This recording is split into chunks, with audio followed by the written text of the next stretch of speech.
আজ বানালাম super clay দিয়ে ছোট্ট একটা মৌমাছি। প্রথমে আমি একটা ফুল বানাবো, আর ফুলের জন্য আমি হলুদ কালারের ক্লে ব্যবহার করেছি।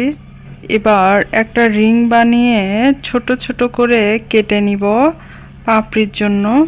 তারপর আঙ্গুলের সাহায্যে আমি পাপড়ির শেপগুলো করে নিব।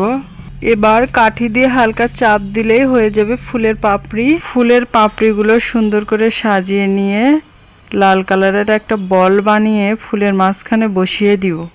এবার ফুলের বোটাটা লাগিয়ে নিলাম। ছোট্ট মৌমাছির জন্য হলুদ কালারের ক্লে নিয়ে একটা সরু এবং একটা বল বানিয়ে দুইটা একসাথে লাগিয়ে নিব।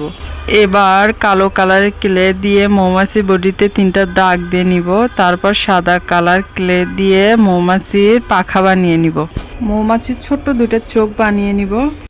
হয়ে গেলে সুন্দর ছোট্ট একটা মৌমাছি।